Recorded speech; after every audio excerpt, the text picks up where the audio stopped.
is round the corner, and to add to the spirit of this colorful Indian festival, I'm going to show you how to make one of my most favorite sweets, the iconic jalebis or jalebis.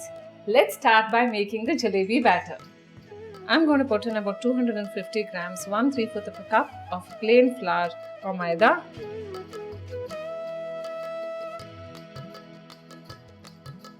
A tablespoon of besan or gram flour. Mix it up together, and into this flour mixture I'm going to put in about half a cup, 125 grams of dahi or yogurt, 2 tablespoons of melted ghee, juice of 1 lime, and 3/4 of a cup, 175 ml water.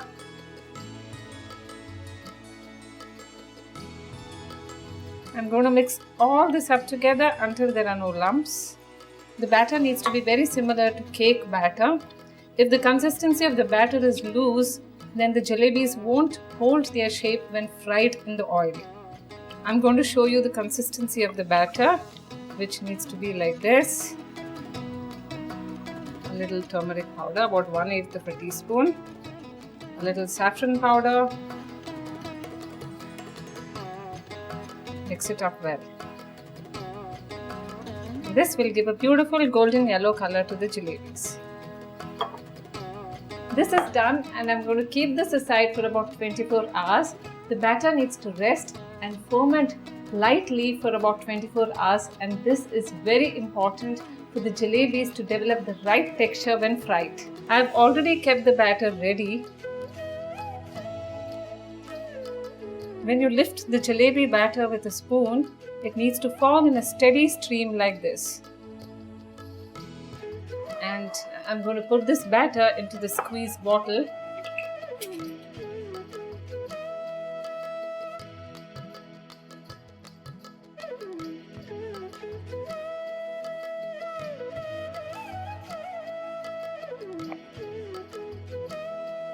Let's move on to making the sugar syrup.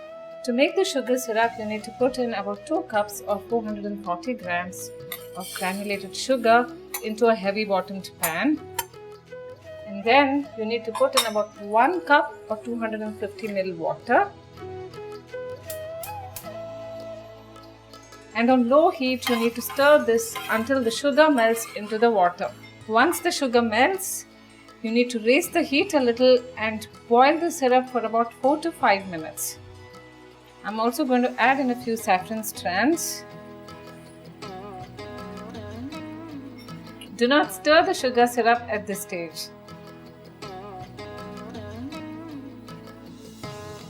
After turning off the heat, I'm just going to be adding a pinch of saffron powder to intensify the beautiful yellow color.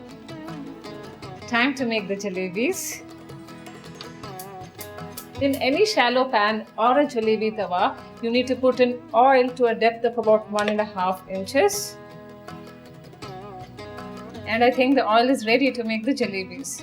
Hold the tip of the nozzle just above the surface of the oil and squeeze the batter in round circles. Deep fry for about 30 seconds on one side and flip them over and fry for 30 seconds on the other side, or until they are golden and crisp all over, making sure that they do not turn brown.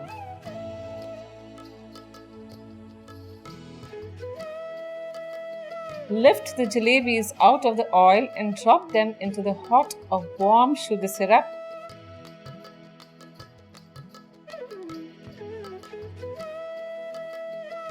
Flip them over in the syrup so that the jalebis absorb the sugar syrup. The jalebis should stay in the syrup for not more than 30 seconds. And don't allow them to stay in the syrup for too long, or else they will turn limp. Remove the jalebis from the syrup and place them on a rag for the excess syrup to drain.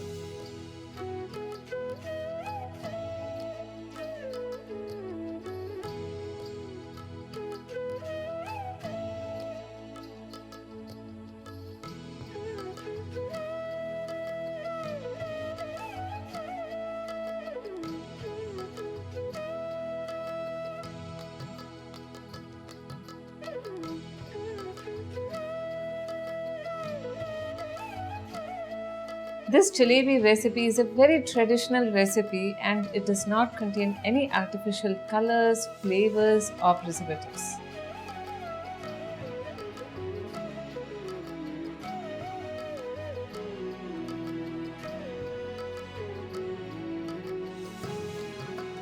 This jalebi is juicy, crunchy, has a great texture and that slight tangy taste, making it very addictive.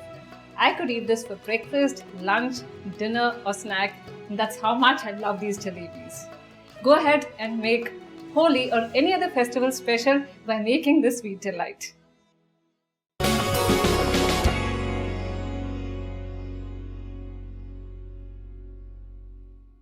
Hello and welcome to Rajshri Food. I'm Ruchi Bharani and in this episode I'm making a cool summer drink called Thandai, which is specially made during the Indian festival of Holi. There are very few simple ingredients, so let's get started. 1/4 cup sugar, 1 tablespoon fennel seeds, 8 peppercorns, 1 tablespoon poppy seeds, pinch of saffron, 6 to 8 green cardamoms, 3 tablespoons of dried rose petals, 6 to 8 almonds, half a liter of milk, few ice cubes, few almond flakes, and pistachio flakes. So first I'm going to start with making the Thandai masala. I'm going to throw in my flavoring ingredients: peppercorn, almond, pinch of saffron, poppy seeds, fennel seeds and green cardamom pods. I'm just going to peel the skin out.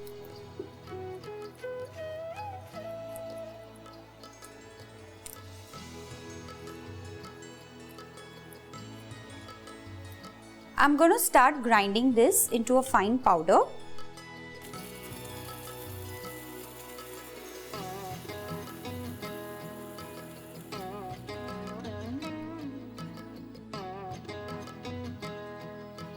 Now I'm going to throw in the other ingredients, that is the rose petal leaves,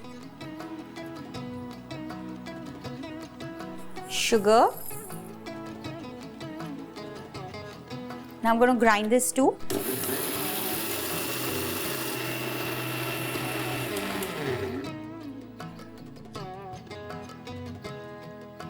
Make sure it's a nice fine powder. And it's ready. You can store this Thandai masala in an airtight container in the refrigerator for at least 3 to 4 months. Let's start making the drink. I have half a liter of chilled milk over here. And I'm going to add 7 to 8 tablespoons of the masala.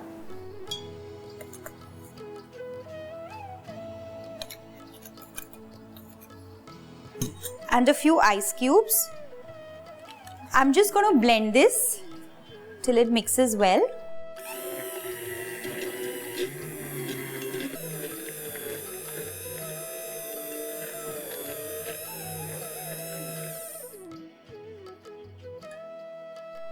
Just taste it. If you feel the need, you can add a little more sugar or the masala. It's always better to make the drink at least a night before. Otherwise, give it at least 2 hours before serving so that the flavor gets enough time to intensify. Our drink has been sitting for 2 hours in the refrigerator. It's nice and chilled and now I'm going to serve it. I'm going to pass the Thandai through a fine sieve.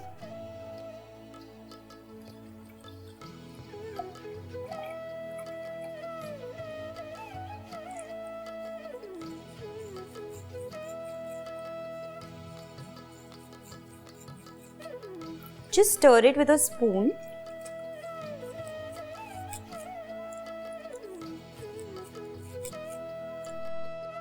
I'm just going to garnish it with a few almond flakes, pistachio flakes, and a few dried rose petals.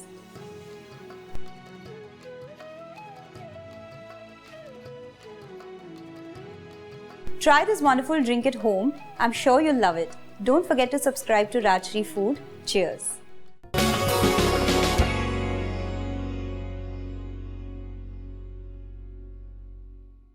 Hi guys, Holi is round the corner and I have a very special recipe for you, which is a traditional Indian recipe called Malpua. I have half a liter of full-fat milk and I'm going to keep it to boil till it reduces to half the quantity. Keep stirring on this, otherwise the milk is going to start sticking to the bottom. The milk is reduced to half the quantity and now I'm going to remove it in a bowl and let it cool down completely. While the milk is cooling down, I'm going to quickly make the sugar syrup. For that, I have a cup of sugar and I'm also going to add 1 cup of water and I'm going to put this to boil. Keep stirring on this till the sugar crystals dissolve. Basically, I want a 1-thread consistency syrup. You can see a small thread being formed.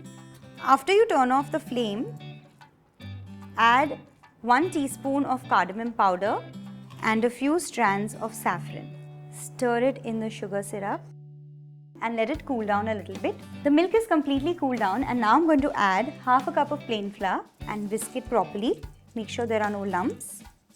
Once the batter becomes very thick, you can add a little bit of milk as well. So I've added almost half a cup of extra milk. Also, I'm going to add 1 tablespoon of powdered sugar. And I think it needs a little more milk. This is the consistency of the batter that I need. It should be a nice pouring consistency batter. Traditionally, the Malpuas are deep fried in ghee, but I'm going to just use a little bit and make them like pancakes. Heat a tablespoon of ghee or clarified butter. Just before making the Malpuas, I'm going to add 1/4 teaspoon of baking powder. Now I'm going to drop just a spoonful of batter into the ghee. Make sure you cook them on low heat and the ghee also doesn't have to be very hot. Let's flip them over. They're very delicate, so be a little careful. Perfect. Let's get them out and dip them in the sugar syrup while they are hot so that they absorb the sugar syrup. You can also serve the Malpuas with sweet thickened milk that is rubdi and it tastes extremely good with that too. I'm going to garnish it with a little bit of pistachio flakes and some almond flakes. On this auspicious festival of colours, impress your guests with this Indian traditional delicacy from yesteryears. I'm sure they're going to love it. Do try it at home and subscribe to the channel. See you next time. Bye-bye.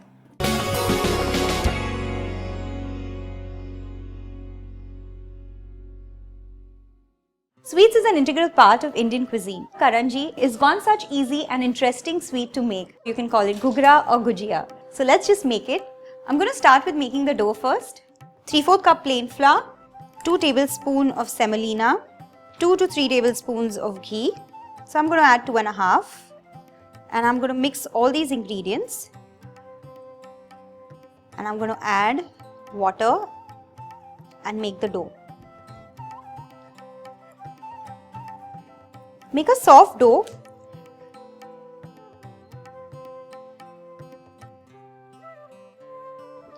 The dough is ready and I'm going to cover it with a wet cloth and keep it aside for 15-20 minutes. While the dough is resting, I'm going to quickly make the filling. Desiccated coconut, half a cup, powdered sugar, raisins, 1 tablespoon cashew nut pieces, 1 tablespoon almond pieces, half a teaspoon cardamom powder and 1 tablespoon poppy seeds.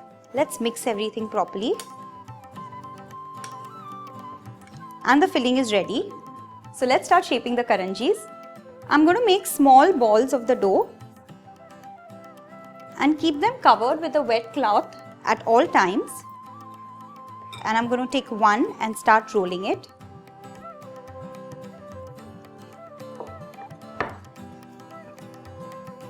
Not a very thin puri. I'm going to cut it with a ring so that I get all the karanjis of equal size. Apply a little bit of water on the edge. I'm going to take a teaspoon of the filling, keep it in the center and then stick them together. Seal it properly. And now I'm going to shape the edge. So what I'm going to do is I'm going to press on the edge and then fold it inside. And the tip that comes out, I'm going to press again and fold it. So continue doing this till you finish the entire karanji. A batch of karanjis is ready to fry. Medium hot oil. Don't be in a hurry to fry them, otherwise the outer covering is going to taste raw. On slow flame, I'm going to let them fry. Flip them over. They're nice and golden brown and I'm going to get them out.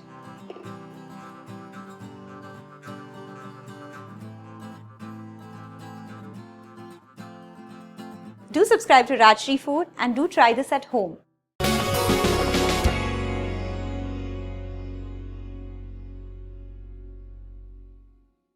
As Holi approaches yet again to add color in our lives, my kitchen is bustling with activities. So this festive season, I've decided to take you through a recipe that is one of the most loved sweets in my home. Holi or no Holi, this one is a proven hit. I'm going to start with grinding the cashew nuts. Divide it into 2 to 3 portions. Do not grind all the cashew nuts at a time because there are chances that the cashew nuts might ooze out oil. Let's check on this. The powder is done and I'm going to pass it through this sieve. Let's grind the remaining portion.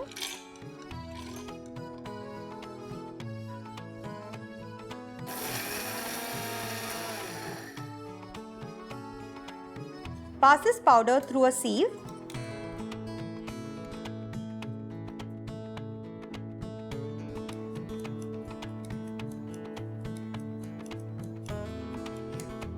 I'm also going to sieve some cardamom powder with this.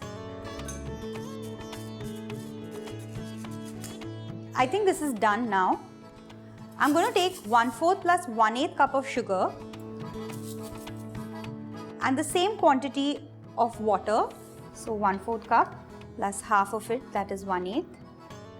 Be a little precise in the measurements. Give it a stir and now turn on the flame.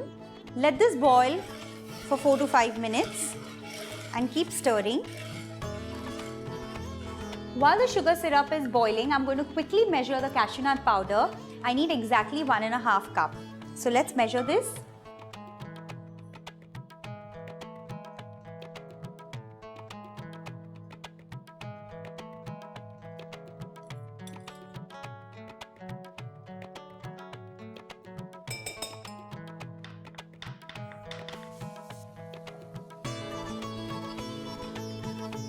After 3 to 4 minutes, start checking.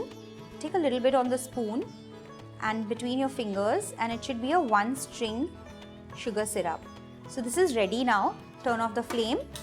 Add the cashew nut powder. Mix it properly. Mix it till it becomes a nice soft dough. Let it cool down for 2 to 3 minutes, just cool enough that you can touch it.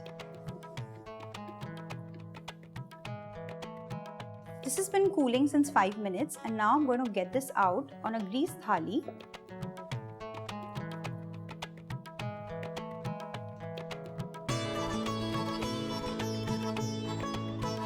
Apply a little bit of ghee on the rolling pin and now roll this.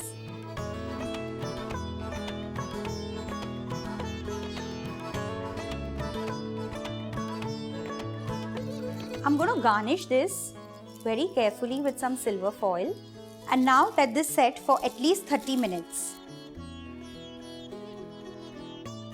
And I'm going to cut it into diamonds.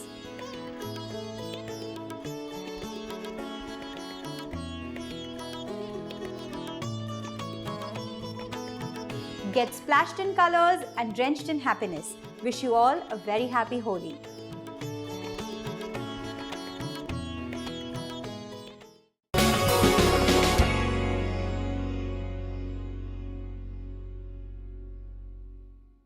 Hi guys, in this episode I'm going to make kheer or rice pudding. Kheer is synonymous to Indian sweets. It's been made since ancient times and still loved. So let's make this wonderful recipe. Let's start with boiling the milk for the kheer.